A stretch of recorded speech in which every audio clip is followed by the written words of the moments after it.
Hey everyone, welcome to the What is Money show. I'm sitting down today with Mr. Neil Passero. Neil, welcome to the show. Hey, Robert. Great to be here. Great to have you, man. We were just talking offline how you put together a very robust outline for us to start exploring money as a conversation and a little bit about how we live in relation to money, or who am I in relation to money, as you put it. So maybe we just open with a question there. Who am I in relation to money? What does that question mean to you? Well, money is language.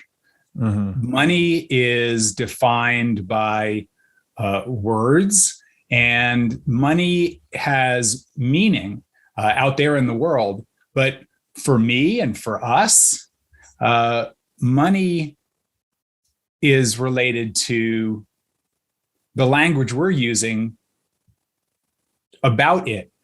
Conversations with ourselves, conversations with each other about what it is, how we use it, what it means, especially from our past. We're human beings, and humans are historical beings. And so our past and our relationship to what has happened with money in the past may very well be our future, especially if we don't consider the language that we're using around that topic. So really what I'd like to offer is that we create a future in relationship to money in terms of the language that we use. Yeah, interesting. I like, it's been called the language of value by a lot of great thinkers. And I've explored a bit of this in my writing, with this connection between the logos, which is a very ancient idea. If you translate the logos from Greek, it means word or ratio. So the connection I was trying to tease out, or in words, like typically they have meaning relative to each other, right? It's the context and the grammar in which we're using these tools, these psychotechnologies to communicate. But with money, its main feature, I guess, is the communication of prices. And prices are those two, in the same way that words have a ratio of meaning. Prices are just conveying an exchange ratio, basically denominated in this universal language of money. And then I think you've actually taken it a step further when you're saying the conversations are also with ourselves, which is true, because we're planning in money, we're thinking in money, it's like a mental software we're using to deal with the world in many ways. So where this idea, this is kind of complicated to say, this idea that money is not an idea, it's more of something that arises in conversation, right? It's like an emergent property of two actors interacting. Where does that come from? Is this a philosophical idea, or maybe you could just expound upon that a little bit? Sure. So money exists out there in the world, right? We've got money that has all sorts of forms, physical forms. The thoughts about money are an internal experience. Now, in between that are commonly two people, or the market having a conversation to identify prices. So you can look at the marketplace as people making offers and requests that help to sort out, especially over time and with large numbers of transactions, you start to get a picture of what is real out there in the market. So for ourselves internally, the idea is, language that we use helps to create our reality. These are philosophical concepts. There's thousands of years worth of history of philosophy, of people trying to sort out, what is it to be human? Some people label this as existentialism. There's ontological thought, and there's a whole variety of philosophers that have put these ideas together. And I think it's worth considering how these ideas help us to paint a picture of our relationship to money, especially in the idea that money is a conversation about the future. And if we let the past color that conversation, it's very, very different than if we're inventing something from a place now about the future. Mm. That's interesting. I wondered too, if money is a language, it's a communication tool. Clearly the tool that's closer to truth would be more useful, because if you're communicating, I think the purpose of communication is largely typically to communicate the truth. So you can coordinate with other people, right? You can take information you may have gathered through sensorial experience and actually connect that to someone else, such that you could then coordinate your actions together, right? It's effectively what a market is doing. So how do you think then, if money is a conversation, how does the type of money we are using influence the nature of that conversation? It's a good question. I think culturally, different folks use different types of currencies. Years ago, I learned that the Zapatista tribe in Mexico came on the radar in the 90s. And I was really intrigued by first of all, their use of technology to spread their message that they were communicating. Outside of the politics, though, what I learned was that their relationship to work was to create time. Community was really a primary asset for that group, being together. So really the wages were not the wages I knew. The wages were to have more time to hang out. And that really influenced how I think about what work is and why I work. And has really strongly influenced my own personal thinking about how I engage with my labor and skills in the marketplace.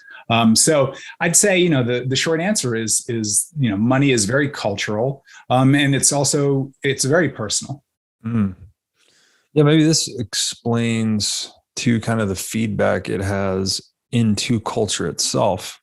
There's a long literature of Austrian economics exploring this concept of when fiat, well, it doesn't have to be fiat, when money starts to be inflated very rapidly, the population suffering under that inflation tends to experience moral degradation, right? And there's a direct consequence here where if money's losing its value really rapidly, you're just incentivized to spend it.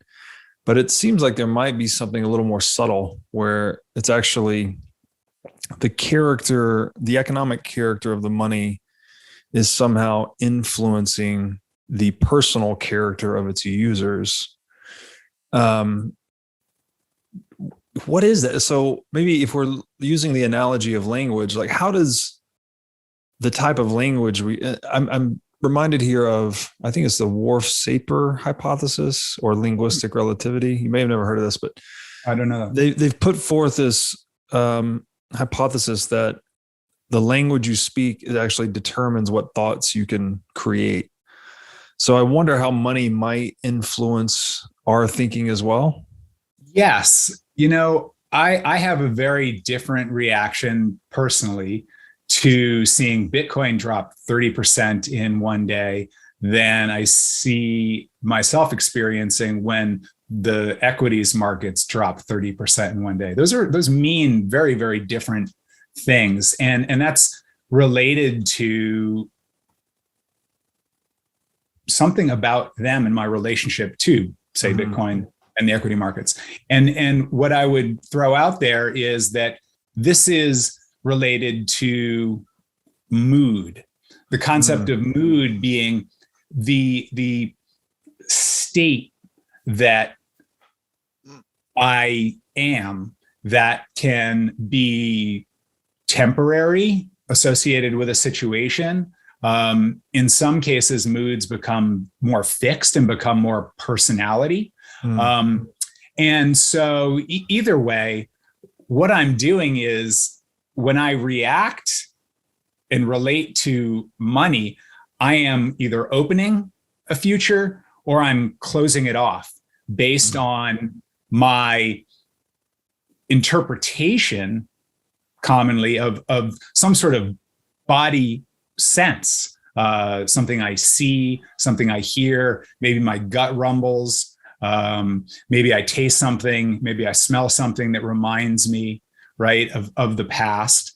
And therefore I project into the future and create a reality around whatever might be happening. So I think that, having spent some time looking for how do I relate to money myself, and how do I relate to time and work, aging, and being mortal, this idea of I experience things and I make an assessment, and that assessment is about the future. And that is an assessment about the future that is either opening the future or it's closing off a future for me. And that is the essence of what mood is. So I think there's a mood. We all each have our own individual relationships with money, and also the situations that we encounter in time with money, inflation being one, gaining money, or losing money. These are common human recurring experiences, and I think it's worth taking a look at and poking at a little bit. Interesting. I'm reminded when you describe the opening towards the future or closing. This came up in my conversation with John Vervaeke, that he described love as a reciprocal opening. So you're, I guess, through like a positive sum interaction, could be economic trade, could be romantic love. I guess you're actually increasing the possibility space between two people. And then he described addiction as actually the opposite. It's a reciprocal narrowing.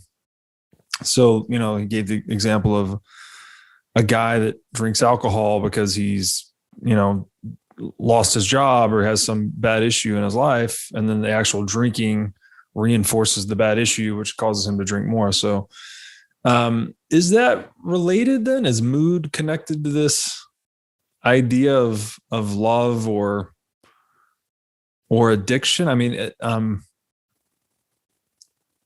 trying to understand what is mood something we scale into our lives? You said mood can actually become your character over time. So is that what you meant by that? Yeah. So there's a similarity between love, trust, and faith, in that these are like inner experiences that relate to the outer world, but they're not really very easy to like pin down cognitively, right? Like these are divine human experiences, ineffable human experiences that, gosh, look at the art and creative output that have stemmed from either the gaining of or the loss of any one of those three things: love, trust, and faith. I mean, this drives creative human output. It is a, maybe a topic to introduce here now is like the idea of like human energy. We've covered, extensively the idea of energy with Michael Saylor. I mean, there's a lot of energy and mechanical energy in the world that you guys covered. Now, the human energy is related to the creativity of capturing all that energy through all that historical survey that you guys covered. So I'd say, arguably love, trust, and faith are that sort of incredible, is it even limited, human source of energy that makes us who we are. And so money is inextricably linked with that, because money is how we're establishing conversations about how, values as well as value out there in the world. They're all tied together. So, I think that's really at the core of the idea here. Yeah, that's a I like the idea of distinguishing between value and values, because that is, if we think that, a successful entrepreneur, he's created a business that has satisfied wants for people in the world, he is rewarded with that endeavor with economic value. So people are buying his good or service and he's enriched economically. But there's another side to this as well, where it's actually as a result of him, I guess, ascending the socioeconomic hierarchy in terms of just wealth, he's now more strongly imprinting his personal values on the world, right? You could just think pick a Ray Dalio, Jeff Bezos, any rich guy. It's like whatever personal values they hold now, it's much louder, right? That whatever values they hold are much louder to the world. They're leading by example, I guess you might say. So trust, faith, and love. Trust is an interesting one too, because we need to trust one another, ideally in our small little circles, but trust also doesn't scale, where you can't just trust all 8 billion of us. We need trust minimized media like money to do business together. So how do you think money has a relationship with trust? And if so, what is it? Well, it's written right on there. I mean, the big T word is on the bill, right? So it's directly, in logos related. Now, philosophically, how is trust and money? Having heard so much of your work, like, yeah, if why would I work harder, right? If my income is capped, that's closing a future. That's a question I might, create for myself. If someone says, hey, for a week's worth of work, I can only do this, that may, for one person, be a huge opening. For me, it may be a closing based on, how I value my own time and where my values are in terms of time with family versus time out of the house. So these things are, definitely part of that inner conversation about how we're, navigating the world and coordinating with other people to create agreements, to align and to create commitments to each other. If that mechanism is faulty, if you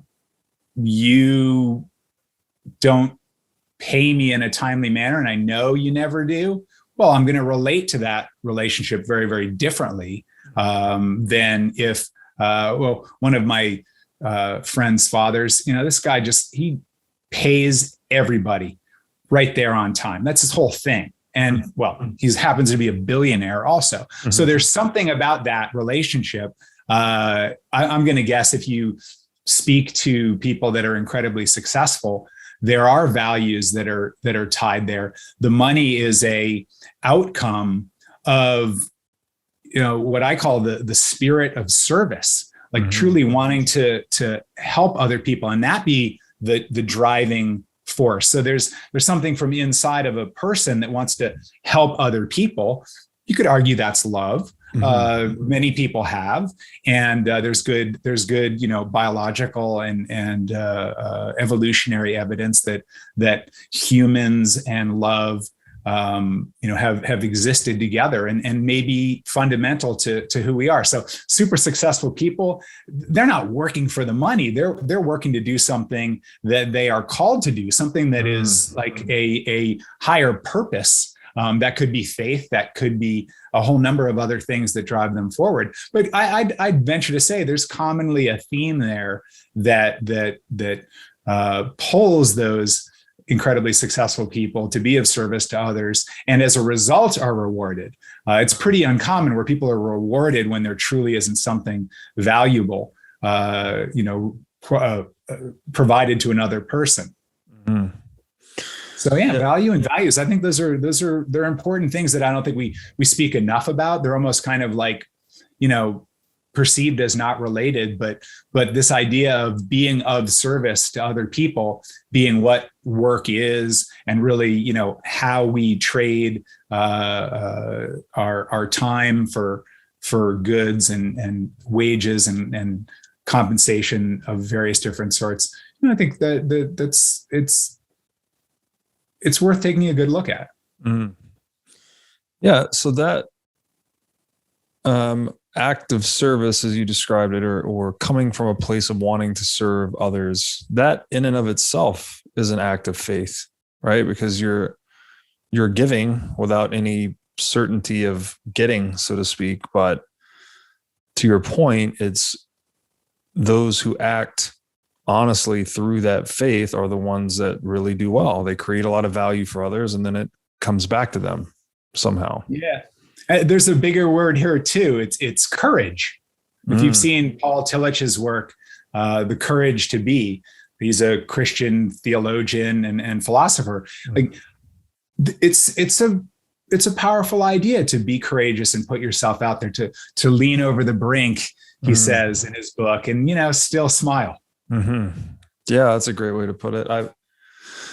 I'm trying to recall where I read or talked about this recently, but they were making the point that courage is the primary virtue, because without courage, you cannot practice any of the other virtues. Huh. And again, to tie it back to Austrian economics, you know, Mises will make the point that there's no such thing as a non-speculative action, that everything we are doing, we cannot know the outcome. All we can do is use our reason to try to take the best course of action possible, and then have faith that we've chosen properly. So yeah, it's typically associated with religion, but I think, you know, faith is just an inextricable component of human action. We can't even, you could take this to the extreme and say you can't even take a step without having faith that your leg's going to work, something like that. So how then I wanted to walk through each of the three of these, ask you about trust. So how do you think about faith then, in terms of really any terms you want? But I was just thinking in terms of being, or perhaps as it relates to, you know, day-to-day human action. Yeah. Well, trust, let's put that in the parking lot. We're going to come back. There's lots to talk about what trust is. And we can talk more about the moods as well. Faith, you know, faith for me, I was raised Roman Catholic, family's Italian, and church was more of like a social environment for us. It was community. It really was. Our family have been business people in our community here on the East Coast for generations. And so I had my own, you know, healthy skepticism about God and those things. And that's the same thing with love and with trust and with faith. Faith is in relationship to like not faith, or what is it truly, you know, worthy of merit, of time and attention and energy. So for me personally, you know, faith is it's much more related to people and conversations for me.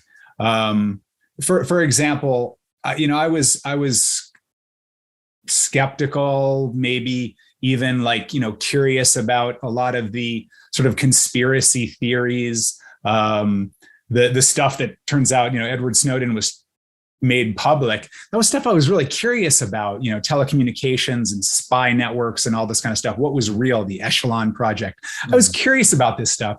So when 9/11 happened, I was on an airplane from San Francisco that morning. I literally was about to get on the airplane, and they shut everything down. So that very much, you know, is palpable. I was flying back to New York from San Francisco that day, and I fled to the hills of Northern California, afraid for, oh gosh, they're coming for San Francisco next. This would be a next likely target. And oh gosh, what's going to happen to New York now? People are it's going to descend into a state of nature. And oh gosh, what could happen? My mind was really creating that closed future. And when I got back to New York 9 days later and saw like the effervescence of love and people like connected together, my spine, I'm tingling like as I think back to that time. It was so beautiful that my faith in humanity completely changed. My view of who people are, that future completely changed. So I'd say for me, that was like one of these pivotal real experiences that, it's really hard to put into words, but is at the essence of, for me, what faith is. There's also the incredible beauty of nature. I've been blessed to live in Northern California for the past 30 years. And, gosh, it's magnificent. And when you have those quiet moments, like somewhere incredible, the trees, the mountains, the lakes, the ocean, the desert, that's an experience of divinity for me that comes through nature.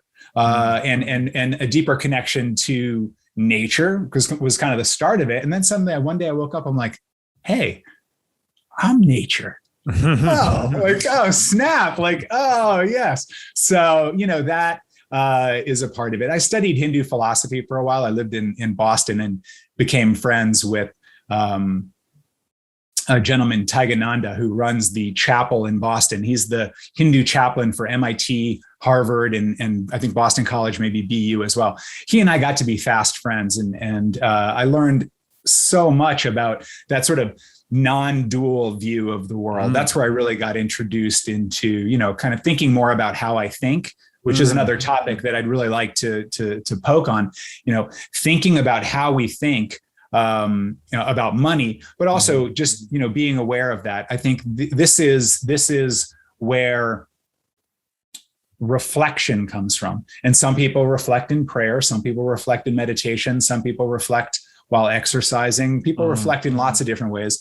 And I think that's another really worthy human endeavor that I would, I'd shine a little bit on and say, like, reflect. It's good. Slow down. One of my mentors, a gentleman named Richard Candid, says to me all the time, he's like, Neil, slow down.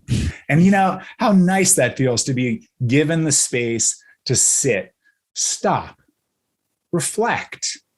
It really helps to bring more aliveness, for me personally. And so, I offer that as kind of a part of that, thinking about how we think and remembering that we forget. Also giving ourselves the grace that, the monkey mind. Well, Taigananda, he said, I love this. You've heard the monkey mind, right? Course, everybody's heard the topic. Yeah. So, but the way he put it was, the monkey mind, drunk, stung by a scorpion, and the ghost has entered. That's human consciousness. That's who we are.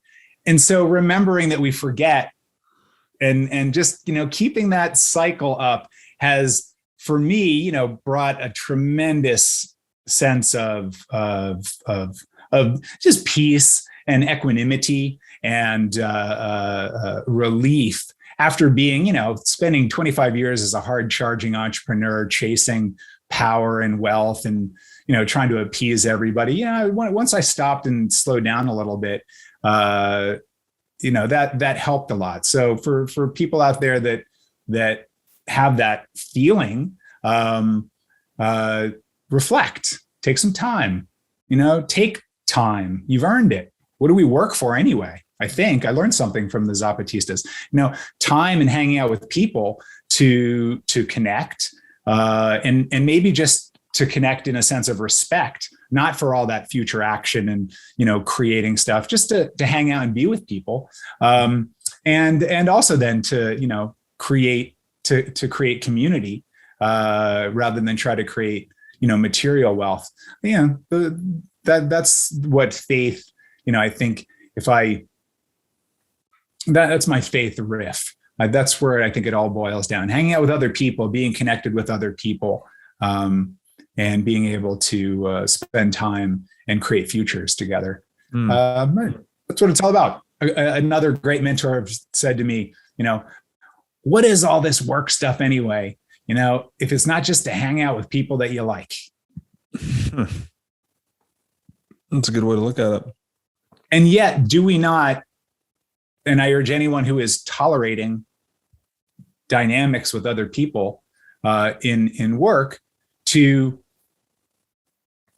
be a cause in the matter and to create connection with people where they may perceive that someone is, not having their interests in mind. There's ways to do that. That's being candid with other people. And we can talk more about that too. This is all related to trust. And this is all related to creating trust, creating authentic trust, which is a really important distinction that a great teacher and growing friend of mine named Fernando Flores has introduced me to in his work. It's his work around moods. It's his work around trust that has really helped to put into language things that we all know, but I just didn't know that they were out there, nor had they been sort of articulated into something that we can use. Tools, psychotechnologies, tools that we can use to create the world we want. I'm staggered by how is it that we as human beings, we work so hard and yet we create a world we don't want. It is a real paradox. Yeah. Well, how does that come to be? Because my general views on it, and I've shared this before, you've probably heard it, but this universal proclivity for people to pursue something for nothing, right? We're all trying to work and innovate and save, put a little aside for a rainy day. And this can be very basic, right? This could be from a state of nature. You're just trying to have a few more berries, or to a very sophisticated economy. You're trying to, put away for retirement or a savings account of some kind. And there's a moral line that can be crossed, right? Like we can pursue something for nothing through voluntary trade and innovation, which is to say is consensual on both sides, right? It's all consent. It's all volition. It's all voluntarily adopted action. But humans have this ability to cross that line in their pursuit of something for nothing, where they will take from one another. And that seems to me to be kind of the crux of it. But I'd love to hear how you think about that. Like why is it? I think most people have, very deep familiarity with this idea of trust and faith and love and these other timeless concepts or principles of human being, but we end up creating worlds that are very distant from those realities. Yeah. The word intent comes up. And I think it's related to that individual who sees a closed future for themselves and maybe, drifts through abuse of a substance, whatever that may be. That could be sex. It could be drugs. It could be alcohol. It could be exercise fiat in some cases. It could be fiat. Yeah. Yes, yeah. It could be. So we feed that addiction in lots of different ways. You can call that drifting, for lack of a better term, drifting out of present, drifting out of, being sort of here in it. And commonly what we're doing there is we're trying to, deal with some sort of feelings that are there, maybe stuff about the past, but being commonly, it's a discomfort and a distrust of our own bodies. Which is a really, really big one. Like to not be in relationship to your body. Like what else is there? If you can't trust your own body, how can you, if you can't trust yourself, right? You can't trust you can't trust anybody. If you can't trust your own body, how can you trust yourself, this cognitive monkey mind? And then, how does that play out in the world? So intent matters. If I have an intention to create something that's a service to other people, or I have an intention to, I won't get caught, or it doesn't matter if I do this. This is the foundations of, those choices, right? We have lots of choices every second, right? We have these choices, if we choose to look at it that way, to decide how we're going to be. This is the foundation of, a considered life. And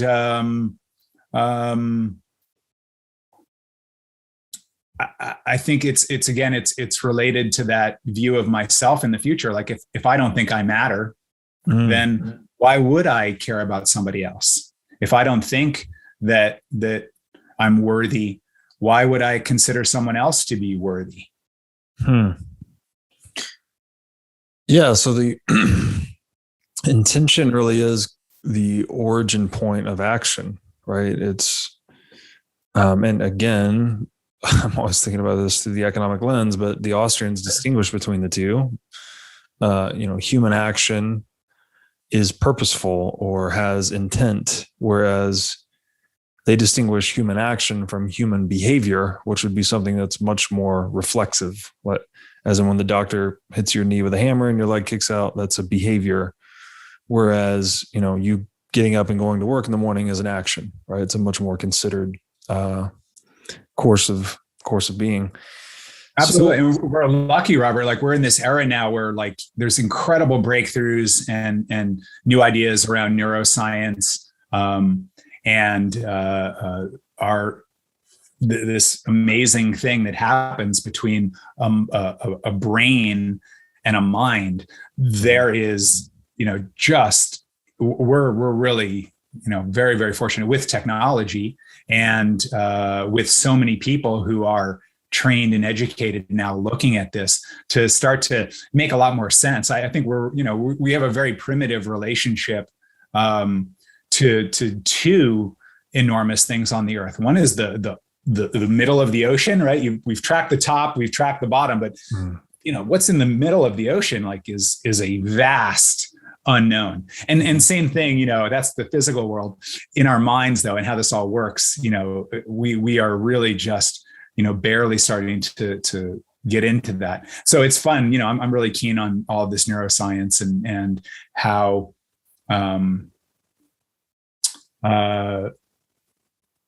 new ideas around emotions. There's an incredible author. Her name is Elisa Feldman Barrett, who's written a book a couple of years ago called How Emotions Are Made. And she completely explodes the historical view that comes from the idea that there's universal human emotions. They show in the face. This is a very, very just broadly accepted concept for 20 plus years.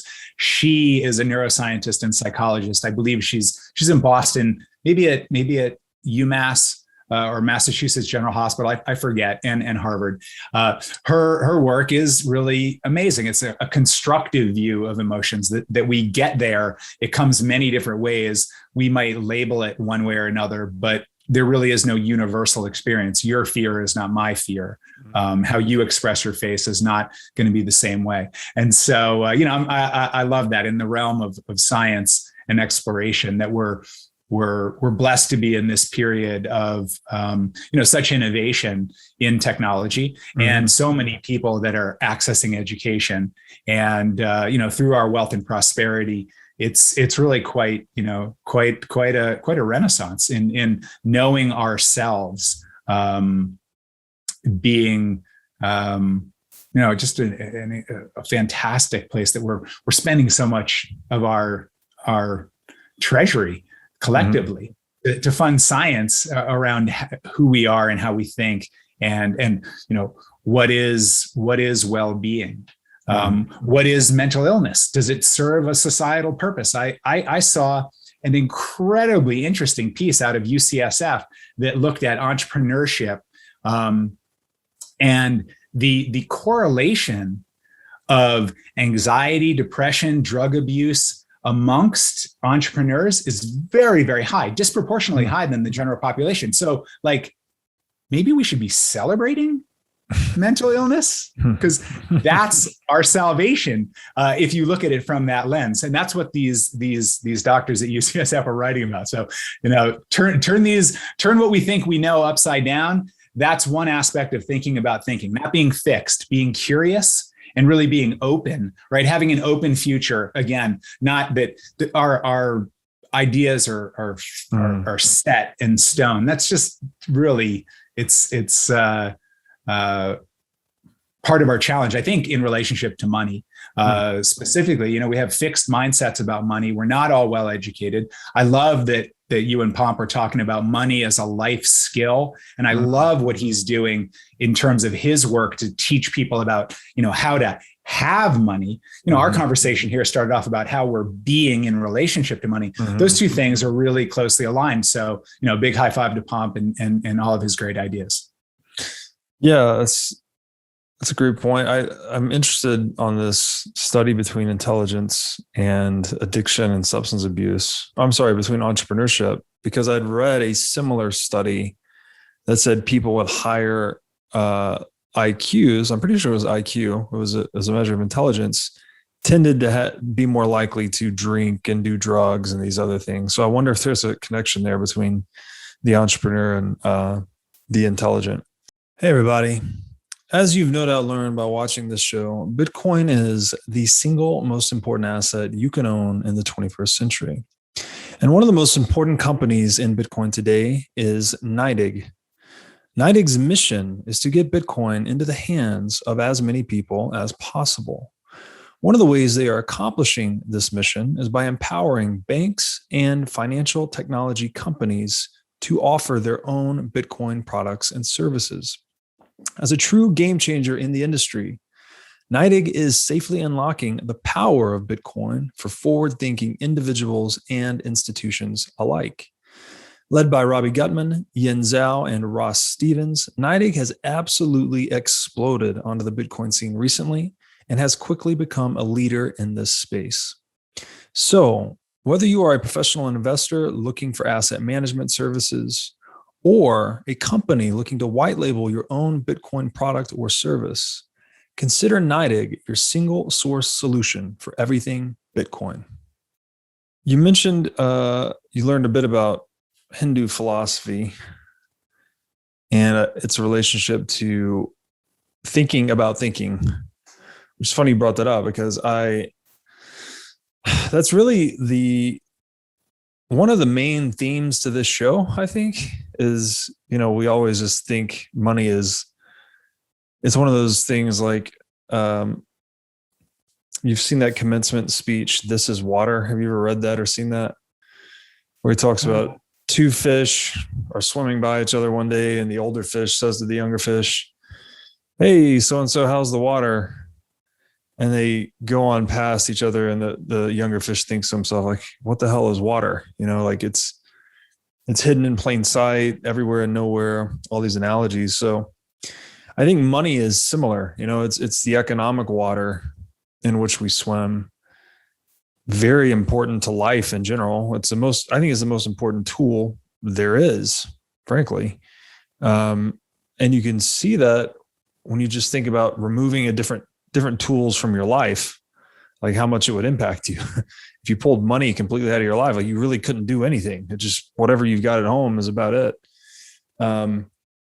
So very common, very important, but we don't stop to think about it very much.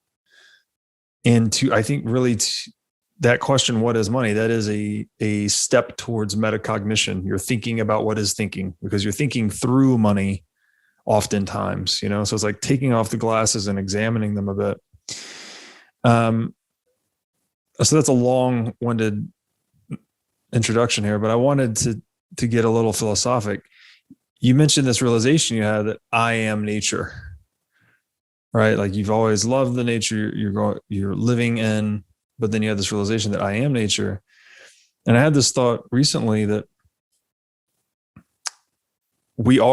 each of us is just the universe engaged in self-reflection, right? Because you are nature, I am nature, but here we are talking about nature, talking about each other and how we relate to the world. So do you think, I mean, I guess, how do you reflect on reflection? What is all this? What are we doing? Why are we talking about it? Why are we talking about money and consciousness? Like, are we just trying to move towards trust, faith, love? Like, I guess is it kind of a two-part question. It's like, what are we doing and what should we be doing? Well, you and I are doing what we should be doing, and that is having a conversation for action about this together and sharing it with other people. This matters. It matters to me. I'm 50 years old, and I used to think I had it all figured out. I heard you and Jeff Booth speaking the other day. It sounds like you're mellowing with age, kind of like realizing how little you know. Like, well, why is it that all my executive clients over all the years, everybody's so right all the time? And why did I fall into that? Why did I fall into the trap of chasing power and money? When I was very, very young, I was blessed to have two clients at the same time. One of them, the culture was of empowerment. These were very creative people. The other one was an entire culture of fear. And there was a time where I chose to go chase the powerful people. I was 22, 23, 4 years old. And, it took me 2 decades to realize I was doing that. And then all along wondering why I wasn't feeling fulfilled in the work that I was doing. There's a certain point where, either you see that and you do something about it, or you start to not be living. You start to not be in aliveness. So, and that's another one of these courageous kind of, points. And so, Robert, I didn't think we would get kind of to this, level here, but, this stuff matters. Looking back, for me, my hope is that, this is available. Everybody wants it, but yet nobody really in our culture, especially in our work environment, which consumes a lot of our time, nobody's really talking about this. And certainly if they are talking about it, it's unique. There are leaders, like people like Jeff Weiner at LinkedIn. There's others. There are people that are really leading by example in this realm. And I think, that they're also being incredibly successful. My friend, Godard Abel in San Francisco, one of the top entrepreneurs in the United States, according to Ernst & Young, and his success of incredible business success and savvy, he creates really beautiful cultures that people really love to be in. And so, to me, what the real big aha was I've been very, very blessed with all sorts of gifts that have been given to me, some that are innate, some that I'm just really, really lucky. And so, it's I feel sort of obliged to teach now that I'm 50 years old and be honest, share, where I've stumbled and fell. And a big part of it was, not really taking a good look at why I work.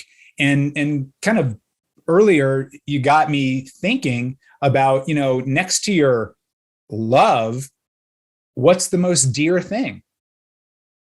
It's your labor. Your service to other people. That can be your children, that can be your family, but commonly it extends out. And so that really, how we are working. Some people would argue, and it seems like more and more people are choosing to declare, which is a speech act. I declare that work is not working for me. And this is this whole great resignation, this, period that we're in right now after shutdowns of businesses. Now we're trying to recreate, reinvent, and create a new conversation about what work is. One of my good friends, his name is Joe Galvin. He runs research at a CEO forum, thousands of CEOs all around the world. And they're all trying to sort out, how do we manage to this? Like, do we have people come back part-time? What if they don't want to come? What if they do want to come, but they're not the ones we want there? It's a really, really, really big conversation right now about, how we are working and making it work in a way that is meaningful for people. Lots of people do these gig jobs. It's quite a miracle what's happened in so fast with these delivery services of all sorts, and people just kind of wanting to dip into work and dip out so they can, manage their time and their other responsibilities. So like the innovation is there, and I think the pull for looking at what, how we coordinate, how we collaborate together, what work is. These things matter. And so to put a finer point on that, the intent of work is something that I'm spending a lot of time and doing work and service around, helping organizations to create more powerful and authentic missions in the language that we're commonly using. But really that if you look at it a little more closely, there's a intent in every single person of the organization. And what we're doing is really creating alignment around that, working with leaders to make sure that their human intent for why they are on earth is very, very clear. And that's sort of like a step in the process. And then it's creating a intent for the entire organization, and then also working with the people inside the organization so that we can create like a real human connection around why we are all here. And by the way, it's okay if our intent here in this organization does not line up to who you are. There's thousands of other places. There's so many jobs available right now. Why is everybody afraid of losing a job? Right? There's another relationship to money that I think is really, I can't leave. No, well, what if? I would argue, we have a relatively unsophisticated relationship to ourselves and our labor. You could call that conscious relationship to money. Call it what you will. You can label it a whole bunch of different ways. It doesn't matter as much. But the point is that what do? We grow our wages and then we fill it up with consumption. And then we end up in a spot where we wonder, like, got all this stuff, got to store it off site, and I don't use any of it. And who am I? I think all those things are really, are very palpable if we slow down for a minute and take a look. Work is not that fulfilling for most people. The Gallup polls are showing that like 25% of people really love the work that they do. The other 75% have either 1 or 2 feet out the door. And like 30% of people have 2 feet out the door, but they go to work each day. And now that's not a judgment. That's a big question of how one work environment, whether it be knowledge work or retail work or services work, does make it work for people. And there's examples in all of the various different sectors, but then so many don't. I think that really is what I'm called to do, where my intent in my life is now, is to look at what is leadership and what is work. And frankly, what I wanted to share is, I think what you're doing actually is helping me to anticipate the future, seeing the trends, seeing you basically, you work for free, making these videos inside of the platform environment and whatever other relationships, that you've created on your platform. But effectively, that's like a really good way to start to look at Jeff Booth's total deflationary paradigm shift. Like, so what do people do in a world where dynamics of labor and costs of things are totally different? I think, this sort of Robert, and I'd love to talk about your mission. And I heard you and Jeff talk a little bit about your purpose. I'd like to hear more from you, but there's something about how you're approaching this with your service that's creating something that is you're creating abundance. So, I'll throw that out there. What does work look like, in that deflationary world? And does this environment that you're navigating now, in that sense, I remember William Gibson said the future is here, it's just not widely distributed. I get a glimpse of that here, seeing what you're doing. Yeah, I think you're absolutely right. I would say that the career path I have taken for myself is definitely on that edge of the Overton window where it seems many people are headed, in that, I'm digital, I'm non-local, I make my own schedule, just entrepreneur to the hilt. And this book, I've talked about the book a lot, The Sovereign Individual. It actually anticipated that the general job market would go this way, that we would move away from a world of one, a company man, like the guy that goes to work for one company his whole career, to something that looks much more like what they analogized to show business, actually, to making movies, where people come together for certain projects. Oh, wow. And they work on the project together, and then they become free agents again, and they go, and you have this amorphous network of, agents and projects that just sort of coalesce and disband as needed. And I like this connection you make, actually, where you said love is kind of the first order principle, I guess, guiding us, right? You're taking care of your kids or your family, or it doesn't have to be kids or family. That's just most people's thing that they love. Some people love, they idolize things, right? People may love money or anything else that, what I would describe as just what you place highest in your personal hierarchy of values.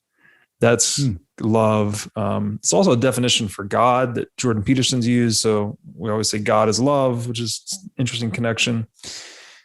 But this idea of, and maybe this is one of the greatest things we can do as humans, and I feel very fortunate in this regard, is that to be able to perform a labor of love, which is to kind of bring the two together, right? Where you get to wake up and say, what am I going to do today? Well, I'm going to work on this thing that I love to do.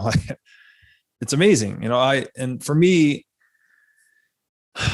my friends would make fun of me and say that I've always been really good at homework, really like to do homework. And so now I kind of do homework for a living. I'm reading books, I'm doing research, I'm thinking about all these things, blending all these concepts and ideas together that I get from just the smartest people in the world that I get to talk to. And so that's really interesting. I wish that, and I guess this is part of the Bitcoin vision, is that in a hard money world, all of those economic benefits of innovation are distributed more evenly, right? Whereas right now, the central bank and those closest to the fiat currency spigot are benefiting the most from the economic abundance entrepreneurs are creating.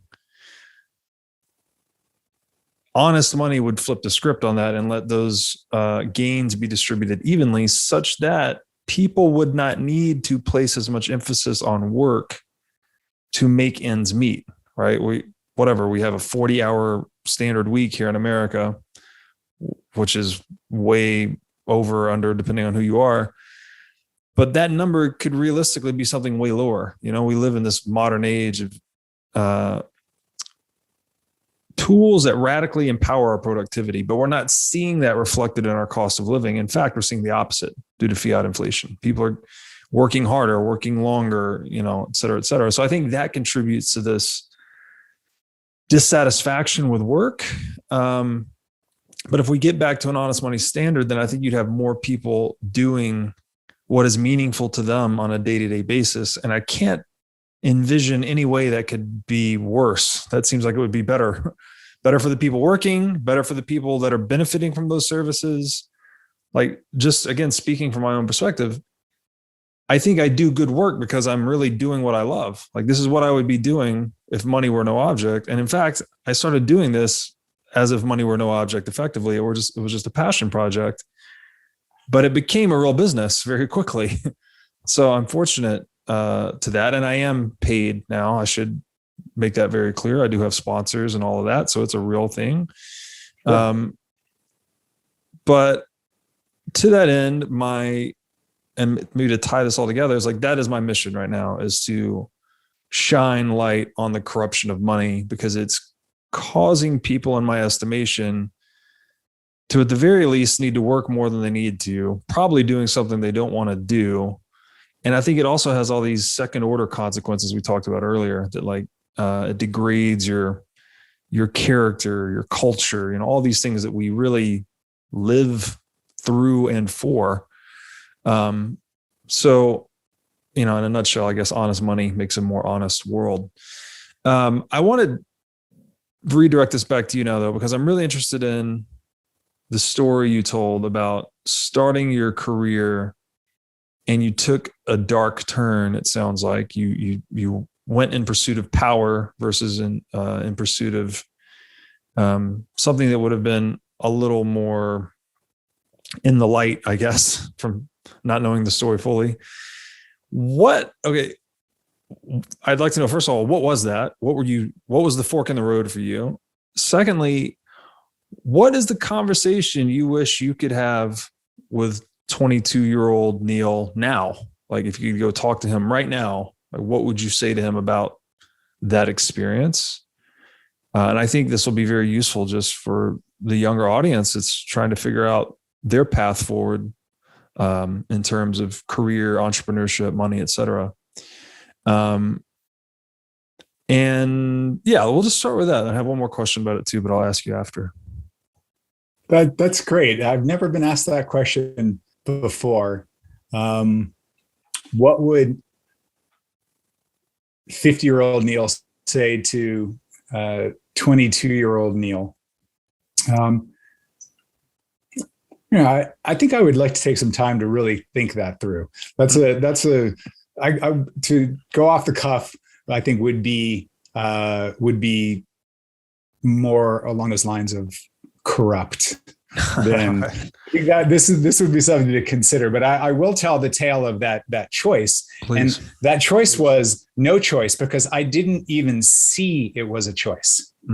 That's the real curious part for me, Robert, that like there I was having the opportunity to put my labor into a group that had proven, and this is trust, they had shown me time and again that they trusted me, that they created a culture of empowerment in their organization.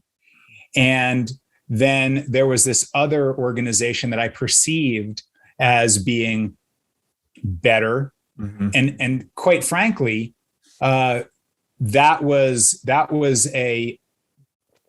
another view of a future, an assessment of that organization, a characterization of it that, and this is the very important part, was ungrounded. An assessment, that view of the future that we've been talking about, that is the mood, it can be grounded or ungrounded. And grounded in the sense, can it be supported through assertions, some sort of factual view. So factually, this culture of empowerment, these folks had said, we trust you. We'll be back in the morning. Everything's going to be great. We're not worried about you one bit. You're going to do great work. You always do. That was the language there. Over here was somebody sitting over my shoulder all night long. Is this done? What about this? What about, a totally different environment? And so the facts were right there. This is an example of blind trust. In direct contrast to the facts being shown to me, I made a choice. or I believed something. And so if we look at trust, we can now start to make some distinctions inside of what trust is. And again, this is the work of Fernando Flores and his partners in writing these concepts up. The faith, the love, the authentic trust that we were talking about before is in relationship to the breakdown. It works with it. It repairs, it breaks down, it repairs, it breaks down. That's a very, very human, very authentic process. I'm talking about me at age 22 with evidence completely to the contrary, blind trust, believing that was something that was good for me. It was an open future, but it was an ungrounded assessment that was basically not seeing reality for what it was, that these people were loving and kind and empowering. This was a culture more that was driven by fear. And so, this is kind of the basics. Like you sometimes choose what's familiar rather than what's unfamiliar. My household wasn't, completely settled. We're Italians. We're a little high strung. We're entrepreneurs. We're anxious. We've come through the great filter here and survived all of this because, we're wily and we know how to figure stuff out, but that gets in our way too. So now when I'm choosing to go work in a environment that's unfamiliar, that's stable, well, of course I go into a chaos, fear, anxiety provoke, because that's what I know. So I would say, perhaps to my young self, be aware that where you came from is not your future. Be aware that you do have a past and that you're dragging it into the future. You're dragging it into the present moment and you're creating a future based on that past. And just be aware of that. It's not a bad thing. We all have pasts, but the meaning that we make out of those pasts, and especially if we really don't consider those pasts, that can really, really, really trip us up. And I think that's a lot of, if we look at psychology and we look at a lot of the healing arts, that's what so many different people are doing now in so many different modalities. And back to, understanding our minds from that neuroscience point of view, we've also got a world full of healing traditions that are coming to the fore, and these amazing ancient healing traditions that are now, gaining attention and gaining actually, scientific view into them. I find that's really, really interesting. I had a great conversation with a lovely friend of mine who is deep into the plant medicine side of the world, Peru, and has deep relationships down there with real people that he's, really connected with, not tourism visiting once. He's lived there, been there, spends a lot of time down there. Well, over here, I'm working with a genetic nutritionist for one of my family members. We're using plants and naturopathy to address our biology that we've identified through genetic sequencing. Well, what are the folks down in the Peruvian jungle doing? They're using sort of medical science and plants in the same exact way. So we're doing the same thing. We're just doing it from very, very different points of view with very different traditions, right? So I think that, also is something that I would share with my 22-year-old self. And I'm glad actually that 22-year-old self would go, yeah, I get that. And that is just being open and navigating and reading a lot and getting exposed to lots of different ideas. I remember I would read Mother Jones magazine and Adbusters magazines, these incredible countercultural, magazines, at the same time as reading Forbes and reading business magazines and seeing the common threads, the conversations that were happening from two different points of view, to be able to create my own point of view and synthesize, my own point of view. So that 22-year-old self kind of knew that. And I'm proud of that 22-year-old person. But he probably would have benefited by a little more perspective on not choosing the harder path. That was easy for me, but choosing the path that was maybe not so obvious. I guess that's how I would put it. Like, look twice, should be deliberate and intentional with the choice. And I want to bring that back up. And my intention is not to put it back to you, but you and Jeff talked about your purpose and how you got started and what was driving you. I'd love to, hear that and ask a very specific question. Like, what was the moment where you realized that, like, you'd be doing this right now? Was there a moment, and when, way back in time, where you're like, I'm going to be talking with Neil now in 2021? No, what's funny? Thanks for sharing that. That was helpful. Yeah. I think there wasn't a watershed or inflection moment for me necessarily. I'll just say that it's very funny how much what the old saying, if you want to hear God laugh, tell him your plans. Right? It's amazing how much life can diverge from what you envisioned it at some point in your life, but that can be a really good thing. It doesn't have to be a bad thing necessarily. So I had this vision for myself when I was younger that I just wanted to be kind of a discreet, privately wealthy hedge fund guy that, just was off the radar, but very well to do, out of the spotlight kind of thing. And when I started, and I was actually doing that, I was operating a hedge fund at the time when I got into Bitcoin, but I started writing based on what I was learning in Bitcoin. I've always been a big reader, but I'd never been a big writer as much. Started writing and talking about it. And that's when I began to get a lot of feedback from people. People were just like, oh, I love your writing, I love your talking, want to hear more and more and more and more.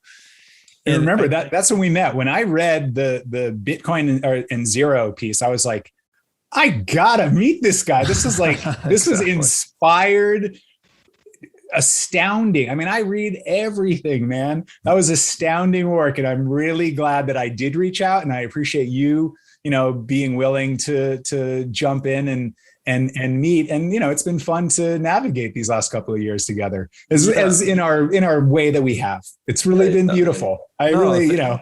Thank you for saying that. And I recall, that was a dark time for Bitcoin. Actually, I released that in March 2020. So Bitcoin was trading at, I don't know, $5,000 maybe after the big liquidity collapse. So that was, and still is, my most popular piece that I ever wrote. And let me just give it a plug. I mean, those that are listening to this that know Robert Breedlove for Twitter, like, please read the Zero and Bitcoin piece. It is an amazing work that I think,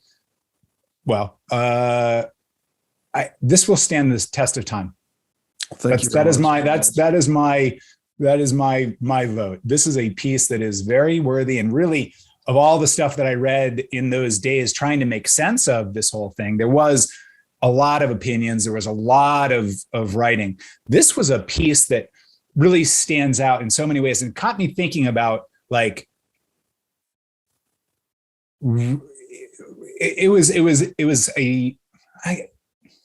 it tapped on something ineffable to read and, like, think about the number zero, and, like, you can only make that once, and that this was something parallel, and I was seeing it. That's a part of this inspiration that creates a mood that when it drops 30%, it doesn't even bug me, so maybe I owe it to you. You've helped to create my mood, man. Well, I'm happy to contribute to your diamond hands. I'll just say that I stand on the shoulders of giants. It's all just everything I've read and learned and absorbed over the years. But I hope that piece did it justice. It was just me trying to answer the question intelligently, what makes Bitcoin different? Because if something is infinitely replicable, it's not very intuitive that thing could make good money. It's like, what do you mean? It's just copy paste code. Anyone can make a Bitcoin. How can it be Bitcoin? So, hopefully that helped answer the question well. But in there somewhere is your ultimate intent, your calling here, mission, that desire to learn, the desire to synthesize. If you weren't a writer, I'm still really surprised by that, because you're a very, very, very good writer. I would have thought that you were, writing your whole life, given how you write and the clarity and the amount of voluminous and good writing that you do. I mean, your pieces are deep and long and well, organized. As a former English major a long time ago, I would have thought that you were a long-term writer. This is a new practice for you to distill these things down. Publishing like this was definitely a new practice for me. I should say that I've always been reading and writing has always been my thing, though. In high school, and I was the kid that if you were put in the group project together, 5 kids are going to write the paper, I would just show up the next week and have the whole thing done and be like, "Here's the paper, guys." They're like, "Oh, thanks." They loved you in college. Your friends in college. Yeah, I did it a few times. Benchmates. So it's definitely like my thing. I mean, I'm just into it. But I never had the impetus to write until Bitcoin. I was never publishing, or I was just reading a lot, frankly. So, but you mentioned that it touches on something ineffable, and I can't take credit for that per se. I think it actually is Bitcoin. Like this idea of an unstoppable idea, something like zero, which I didn't even know. By the way, I was looking for an analogy for a technological idea that was unstoppable, and I just kind of stumbled upon the number zero. And then when I started to study the number zero, I was like, "Holy shnikes, this thing is." The governments hated it. They tried to ban it. It's the root word of cipher, which cypherpunk is the ethos that led to Bitcoin. So there's all these wild connections. Wow. Zeros critical to encryption, et cetera, et cetera. But anyways, so thank you for that. Yeah, absolutely. What I heard you say, I want to dig into this a little bit more. There's this saying that we have in Tennessee came to mind: measure twice, cut once, where you said you would tell yourself to be deliberate, take your time, realize that there's a choice. What do you think causes the blindness, caused your blindness in that moment? I'm sorry. I realized I didn't answer your question earlier. There wasn't a watershed moment for me to take this career path. It was a series of those moments. So kind of like the moment we had where you connected with me about zero, and it was a series of those that ultimately led me down this path. So hopefully that answers that question. That's awesome. That's beautiful. Well, it shows, you put something out there. You were courageous. You were creative. And back to this, where we kind of took this is from this deflationary, new paradigm that's coming. Like, how do we help each other? I'll throw out there, there's like identity, there's reputation, and transactions. I'll throw out there that not so much money. I don't know if it's money that is going to be in that future, but those 3 things have some sort of relationship to what you're talking about. Like Robert, he writes well and he's consistent. Right. And lots of people start reading it, and around you then forms something that becomes very attractive, that and its reputation, I think, that is a currency here of some sort. I don't know if it's money. You're way more sophisticated in the use of this language to define things, but there is some sort of currency of reputation now that, allow me to be so bold as to say, like, it's really starting to hit for you. Like, I saw you on Tom Bilyeu's show yesterday. Like, I'm yes, like it's starting to hit. Like, this thing now becomes, you have some sort of, there's momentum behind it. And it was a courageous move to just give and share your ideas. And look what happens. I think that's presages what matters in some aspect, especially the sort of the knowledge aspect of this future economy. I'm very curious about, like, the unskilled labor If robots are going to do everything, I think I may have shared with you, I built and sold a 3D printing business to Autodesk with some partners a couple of years ago, got deep into that space. What is manufacturing? How's this all going to work? So like for the unskilled labor, well, what we have then is time, right? And back to this idea that then what do you do with lots of people with time? Well, there's service to be done. There's old people and young people that need to be taken care of. Old people can take care of young people. We see that happening out in the world, and it's beautiful. Instead of old people being stored and young people being stored, you put them together, and you don't need people to come to work anymore. They take care of each other, and they create aliveness together. That's a beautiful example too.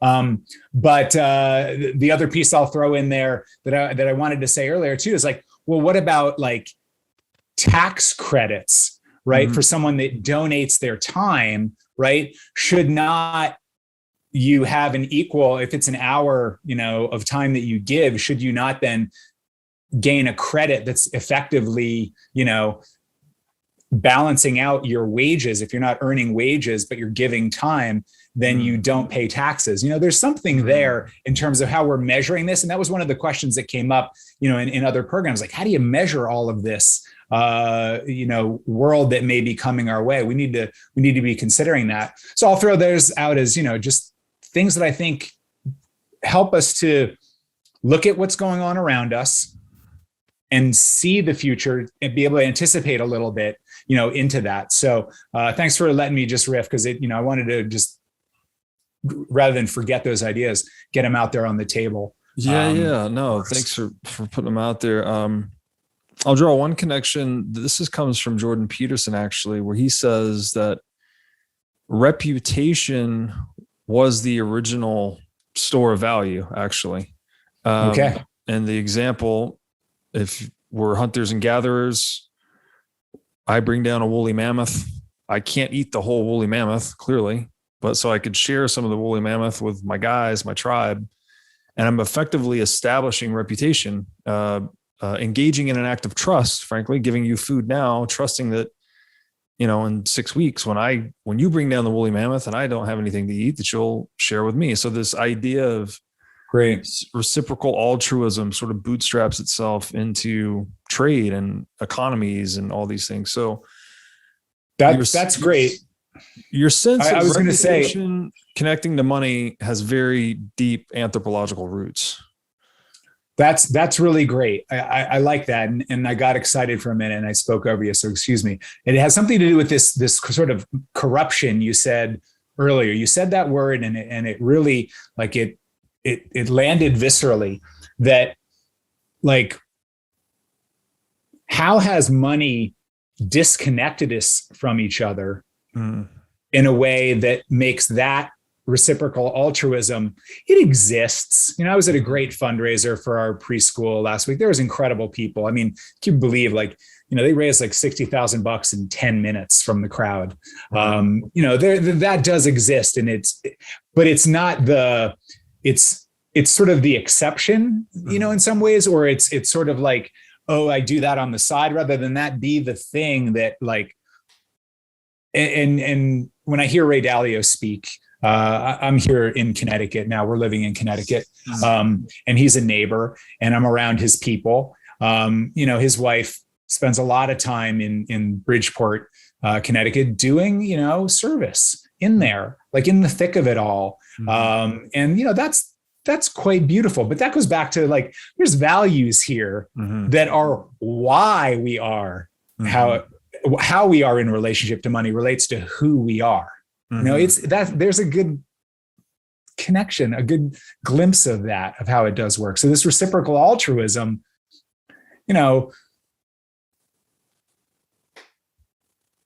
that would be so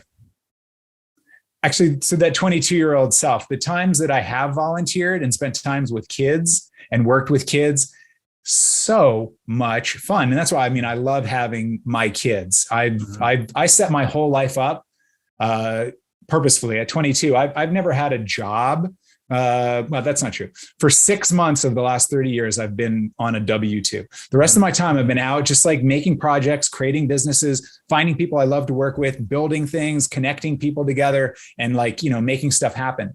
All for the sake of a commitment I made to myself a long time ago. And I'm really proud. Like, I want to raise my kids. I really want to be there and like fumble around with them. So I've always worked from home. This gift of COVID has been the kids are home, right? They've been at school. I've always been home. Now we're all home together. And while that's been challenging, I don't know about you. What I've learned is like, I've gotten like 80% of what I should get done in like 50% of the time this last year. That's been a real eye opener in terms of like, why do I work so damn much? Why do I spend so much time and energy like continuing to work when it was good enough? There was like, there was the back to the 22-year-old, like perfectionism is a total loser. that perfectionist in your head is a total effing loser. Just when he pops up, just tell him that. That would be the advice. That would have been great advice to that 22-year-old. That is a tough. It saved me a lot of time, man. Yeah, that's a bitter pill for me because, I deal with that guy a lot. That's trying to, just work and rework and do more. And I heard this a long time ago, sort of tangentially related, that the path to success was to bite off as more than you could chew and chew as fast as you can. And so I was always just hustling on the way up, but now it's become a bit of a habit. I'm always packing my calendar and, so I'm learning as I get older to start to simmer down a little bit, but it's definitely been an adjustment process. Well, let me dive in. So I really made a choice. So, like I said, financial success, like, oh yeah. I mean, what a layup. I mean, the whole post-World War II United States, intellectual property, contract law, property rights, like blessing. Mm-hmm. Thank God for Bitcoin and thank God for, the foundational principles of this incredible nation. Which are the same, by the way. The principles underpinning Bitcoin in America the foundational principles are the same. It's been very enlightening to hear it put this way: property rights and encrypting property. Mm-hmm. All this stuff has been really useful for me to dig through the sailor conversations. Mm-hmm. I love the Frisbee conversations too. Mm-hmm. Gosh, it's great. What a wonderful human being, and what a great fundamental idea that civilization, and taxation are so inextricably linked together. Mm-hmm. Back to the blessings, like what I realized and what I tell my very wealthy friends, some of whom are well connected to themselves and to others and to nature and to, the bigger stuff. But most of us haven't really been trained, and very few of us have been poked to say like, hey, get on this. This is going to do you a world of good. Mm-hmm. Back on the shelf, I've been reading Clayton Christensen's book, How Will You Measure Your Life? Mm-hmm. Clayton Christensen is a professor at the Harvard Business School, or was. He was also a Mormon, a man of deep, deep faith. Mm-hmm. He looked around like many and saw all his friends divorced, sick, addicted to one thing or another, maybe many all at once. Like, you have everything in the world materially, right? Mm-hmm. But then it's back to the inner game, man. Like, right. Nobody's ever cared. And I just want to like say thank you to Jeff Booth. All of the stuff you guys did was incredible, but he said one thing that just like punched me in the gut, and I'll repeat it because I really think it's at the core of this, and it's about assessments. Mm-hmm. So I'm going to tie it back to, an assessment is a opinion or a characterization, and moods are based on assessments of the future, right? Mm-hmm. What Jeff said though, that was really, really beautiful was, I care more about what you think of me than I care about my own care that I express to you. And there's an aspect of being candid in that really matters a lot. And so to be candid to my 22-year-old self is kind of easy. But look at like all of us, are we being candid with ourselves? Number one, right? That's hard because we all have blind spots. This is where hanging out and having conversations that are based on love. And Kim Scott from Google, Radical Candor, her book touches on this too. Like, you're just an asshole and just like shit on people about how fucked up they are. That's one thing. That's one way to roll. The other thing is if you're coming at that from love, but you're honest, like she said, Sheryl Sandberg was to her about a presentation style that she delivered. She said, you're not being effective in front of this group. You're an executive now, up your presentation skills was the guidance. Like that was coming from a place of love. I think that it's time that, we all help, because what I've learned, my wife is a trained cognitive behavioral therapist. She's trained for a decade. She's incredible. She changes the lives of people, leaders in Silicon Valley. She completely unfixes their fixed mindsets is maybe one way to put it. I mean, I'm talking like the smartest people in the world did not get taught how to think about thinking. Like they're really stuck in their own thinking and they limit their world as an outcome of it. With just, 5 or 10 conversations and her skills, she can like unlock people's aliveness. And I've seen her do it. And she does it all the time. It's not like years of therapy. It's like 5 or 6, 10 interactions to help people kind of see how they are. That's a candid kind of loving kind poke. And so now took her 10 years to do this training. The health folks in the UK, it's like the Ministry of Health or the National Health something or another, they estimate that there's like 10 times more people that need this type of therapy than can get it from the professionals that are available out there. So that's created a huge opportunity in here for something. And I would call it de-skilling the work. And I learned this from living in the Bay Area. We've heard the story of Rosie the Riveter. Rosie was not a riveter.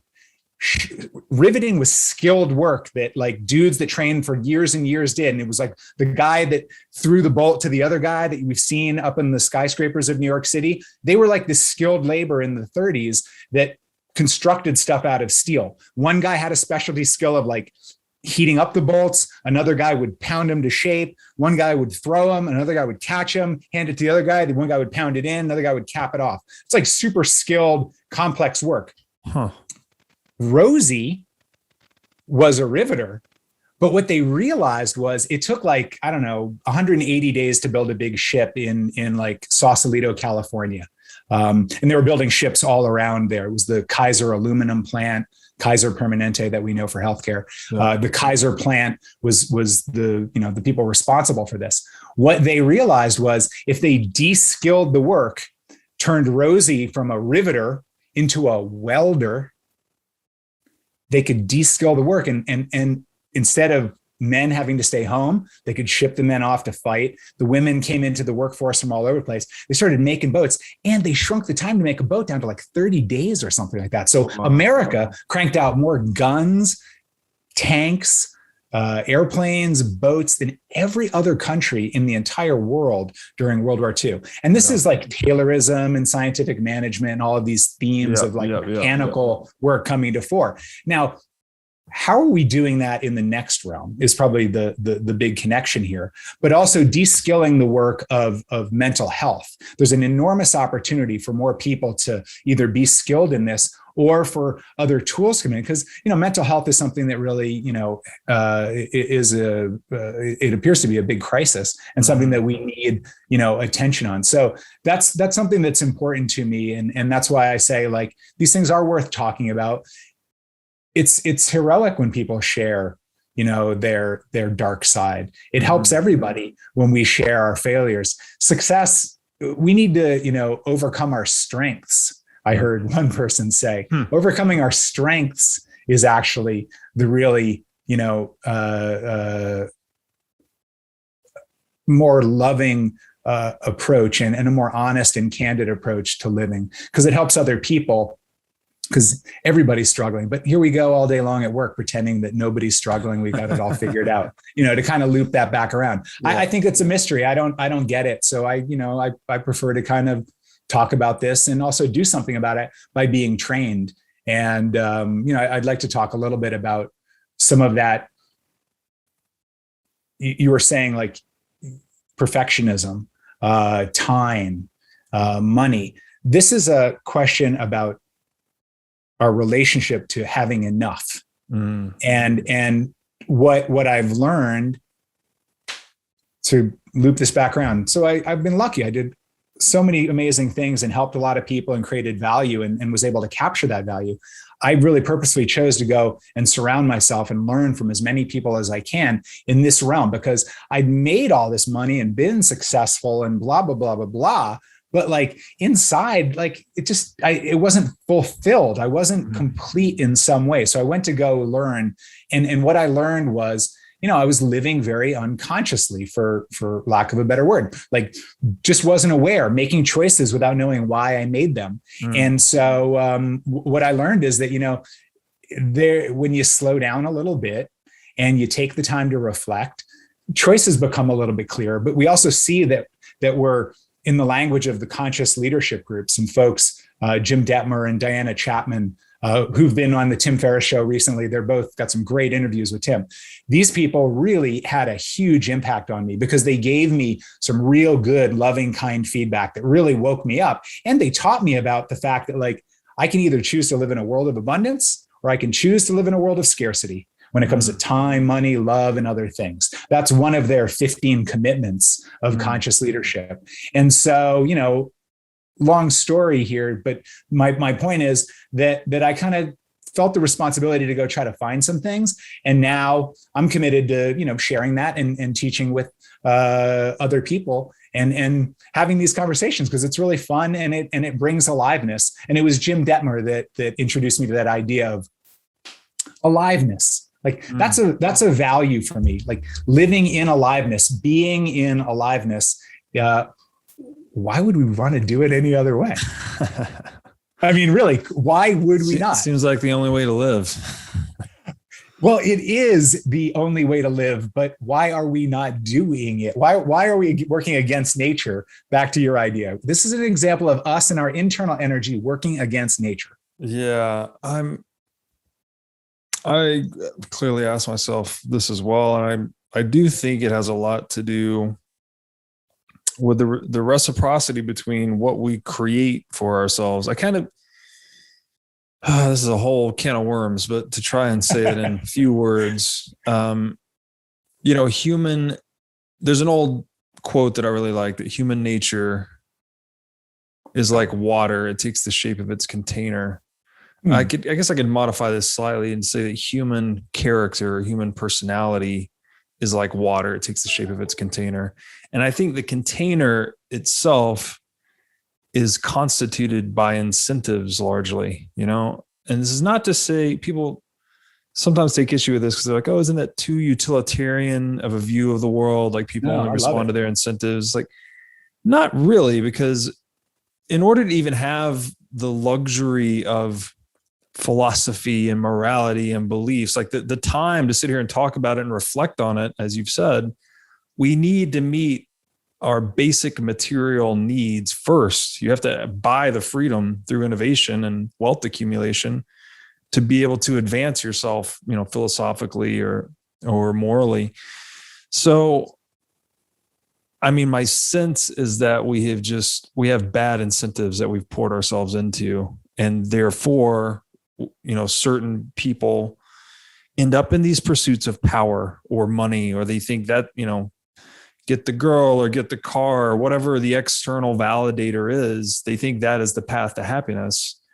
But I think the blind spots are contributed to by poor incentives, I guess you might say. So I'm wondering, great, your 22-year-old self had some blind spots. You had an attraction to this power or whatever you observed in this organization that you said there were plenty of red flags, but you still chose to go down that path.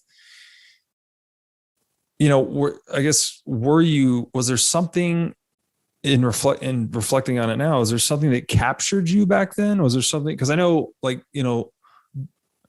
it's cliche that the girl can be attracted to the bad boy, or the guy can want to do, be like James Bond, or like there can be this allure or attraction to the darkness or power, in Star Wars, the power of the dark side.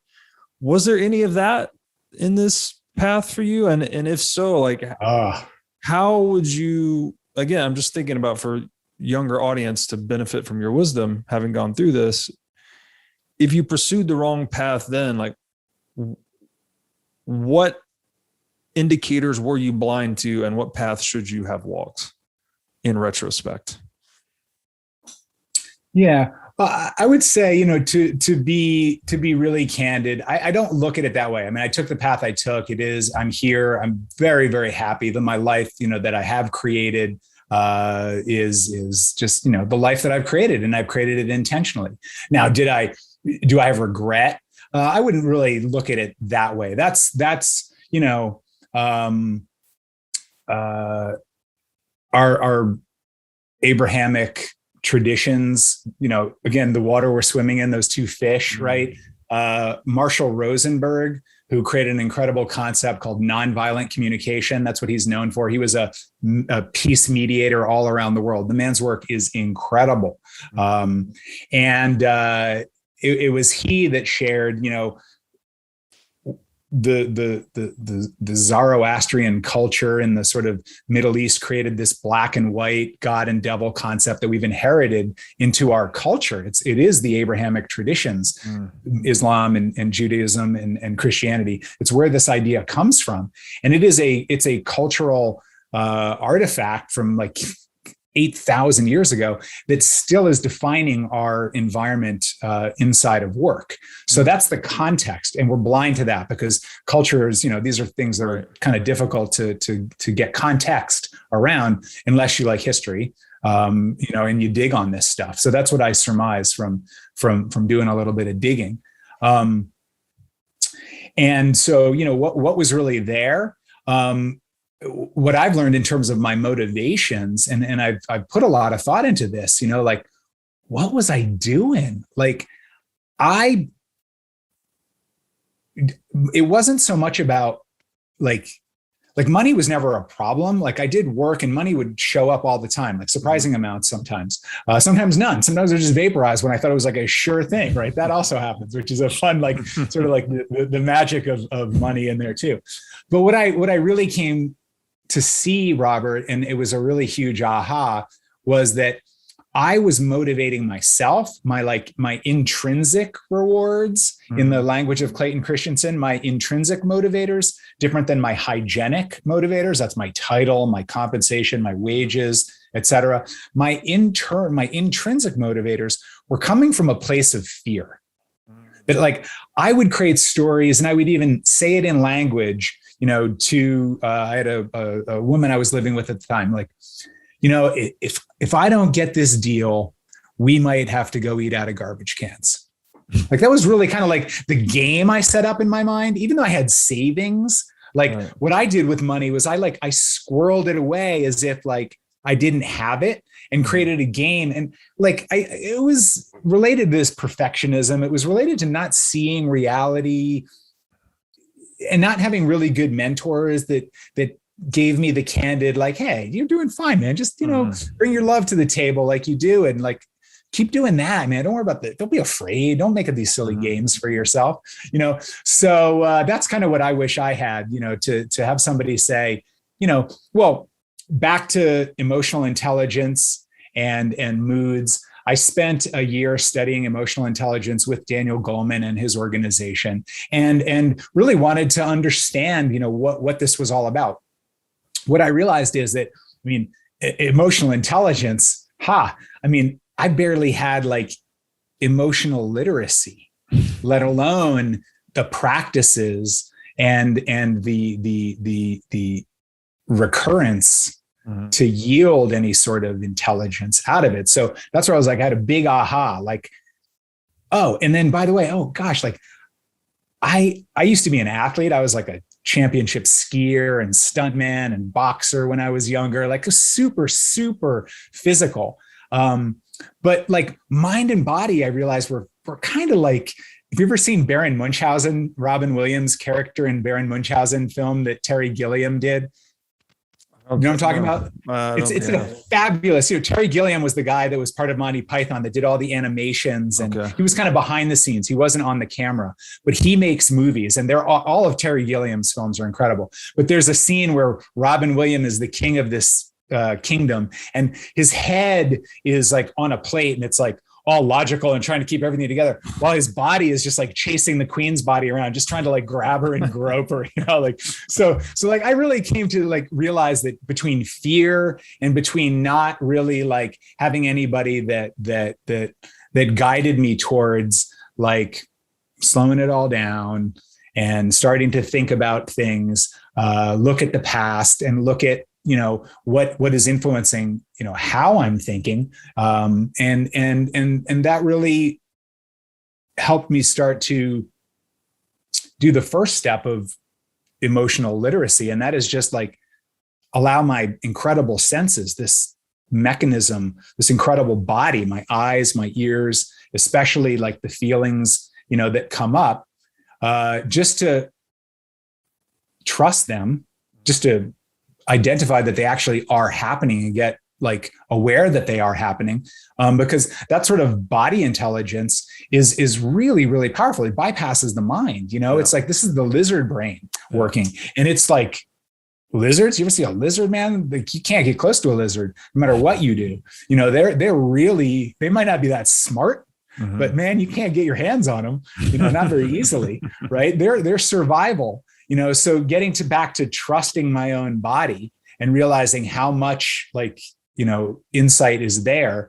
And then, the original training was, this feeling means this. That's what Lisa Feldman Barrett and her work on constructive emotions, or the constructive theory of emotions, totally blew up. This feeling is not an emotion. It's just a thing that triggers, and I may think about it and I make meaning out of it, but all those things aren't really like as cut and dried as it was thought to be. This universal, what did they call it? It was a universal theory of emotions that every human, they went to Papua New Guinea and found people that had never seen anybody, and they had these facial expressions of disgust and fear, and it's all the same. That was the idea. Apparently that's not quite so. It's kind of like baloney science now. And that's really the beauty of good science, I think, to give a shout to science. But back to the motivations, like, when I started to realize like fear was how I was impelling myself forward, then I was able to make a choice. I looked at the shadow in the Jungian sense, and that conscious leadership group was kind of influenced by Jungian work of looking at persona and shadows and looking at how, like, the voices that are competing for attention in our minds. There's many of them. I've got all these incredible, wonderful personas that really do have a beautiful aspect. They're not bad. They're me. They're not a negative thing. They really are like a survival mechanism, and they're trying to help. They're just doing it in a way, back to what Jeff Booth was saying, is like the exact opposite of what I'm trying to get at. So I love when you guys, touched on that. And for me, that was a huge opening, like, oh, wow, there's a lot of heart in the show here. This isn't just about money. This is about me relating to money. So, thank you to Jeff Booth for, creating that opening here and being a great leader in all of his ideas. Like how smart and how much heart that guy brought to everything, it's what's helped to create this conversation too. And I hope that, that just, resonates out and helps other people, to navigate for themselves. Yeah. Thank you for sharing that. There's definitely, hopefully, some heart in this show. There's a lot of mind, but we're definitely trying to explore all aspects of being here. I'll say, Robert, this show is, your courage and your heart and your intent. And that's what, it's very unique. There's only you. And I was going to say that too. It struck me that like there's 8 billion of us, and they're also zeros and Bitcoins. Like there's no two yous. Right. There's no two of that 8 billion people out there. This is such like to think that we have there's 300 million people or more in dire poverty on the earth, and then how many people are just, barely getting by. That is such a wealth of human energy that I don't know what to do about it. We hear about universal basic income. You remarked that, nobody likes their stuff to be redistributed. You like to be redistributed too. Hey, great, tax break, or awesome. But we don't like to be redistributed from. I think there's a reckoning here. I mean, that's what I'm anticipating. If I'm looking at the trends, I feel blessed. I don't give back enough, to society based on what I've gained. I'll be honest. Mm-hmm. I've realized that I'm kind of a pig in that respect. And, so and here's my big question. If you remember, I kind of wrote in my notes, there are a lot of institutions that are corrupt. Mm-hmm. I think it's up to us to understand what institutions, either need to be preserved, conserved, reinvented, or created from whole cloth, because we need institutions. If I see this, and I'm looking at it from a very primitive view, I'm not like a government guy or into political history as much as I am into more human history. So I don't know. So I'll pose that question to us: what institutions, if the central banks, are corrupt, are there aspects of it that we preserve? Is Bitcoin an institution? I don't know. How do you define what an institution is? Or is it reflective of the type of institution that comes? And I'll try to tie this together. I was listening to an interview on Real Vision. Raoul Paul and that crew do just incredible stuff. I got to meet some of the guys down in Miami at the Bitcoin conference. It was so fun to see people, that have given me, great ideas and good conversations. One of the fellows was interviewing Daniel Kahneman.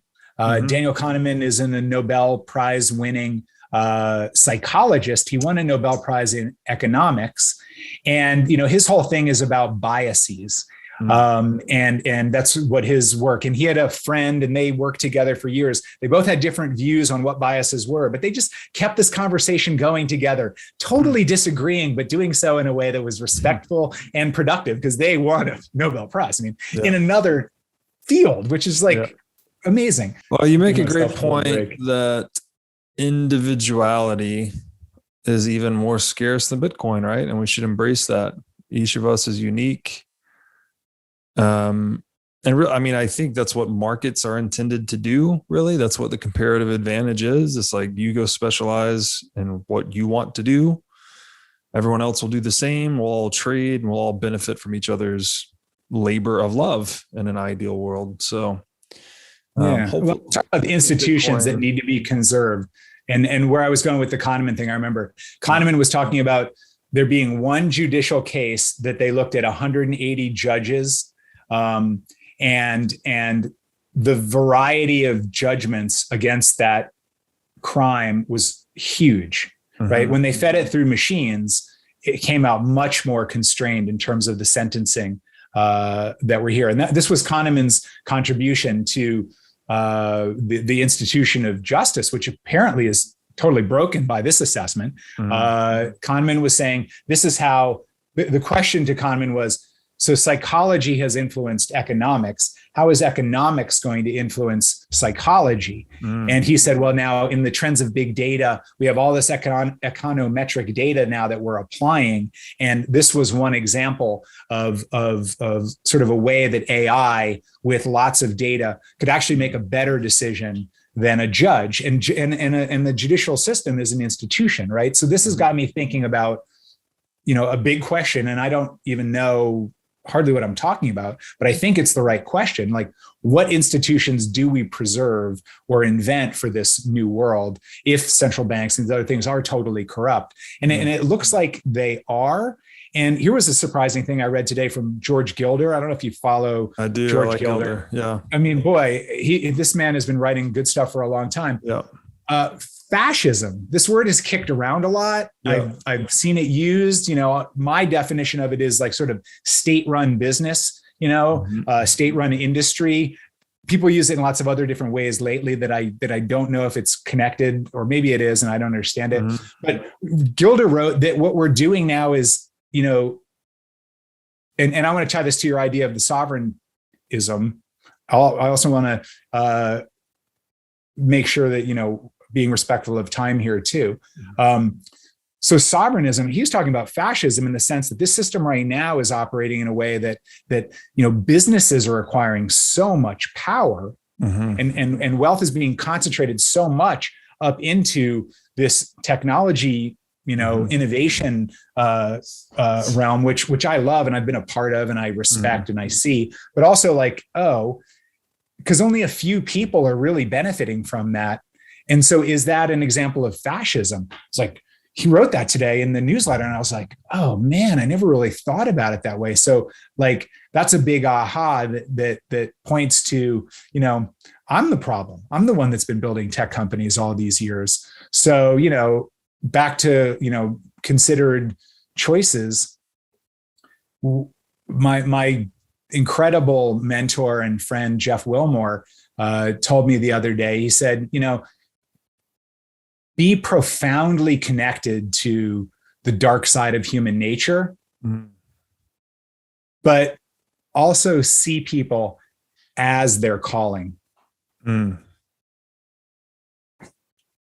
And like that, and what Jeff Booth shared about, you know, being more concerned about you liking me than me really giving you my honest assessment of what's going on that might help you. Like, that's been my last 2 weeks. And, you know, that's what I feel really, you know, blessed to be in these kinds of conversations, to be able to learn this myself and to be able to, you know, have an incredible platform like hanging with you to be able to share this with other people. So I think, you know, that takes us to a point that, you know, I feel really happy and proud, like to hang with Robert Breedlove and talk philosophy, man. The Bitcoin philosopher. Like, wow. Like, I think I was being a little philosophical. It feels really great, man. It's fun. It's a realm that is worthy of dwelling in relationship to who am I, you know, in relationship to money. Yeah. Well, I appreciate you bringing your philosophy into the conversation today. It's been really interesting. That last point, I think, was definitely related to Jungian integration of the shadow, which is something I'd like to learn more about. But yeah, I mean, this is a great conversation. We'll have to do it again. So maybe if you could just let my audience know where they could find you in case they want to learn more about you or your work. Sure. So I'm happy to connect with people on Twitter. I'm Neil Passero on Twitter. I'm on LinkedIn. And also the Deep Company is my business. We're working with executives around calling and mission, and making sure that there's really, you know, the authenticity and the heart of leadership really comes through in organizations. So yeah, thanks, Robert. I'm glad to have a chance to share. I want to spell your last name just for my audio audience. Passero, in case they're looking me up on Twitter. Yeah. Yeah, man, this is great. I'm happy to explore doing some more stuff together. That the question, what is money, definitely opens up a lot of other questions, like, you know, what is value? What is exchange? What is government? So happy to go down those rabbit holes sometime. Neil, thanks for coming on the show. Great. Thanks, Robert. Thanks for having me.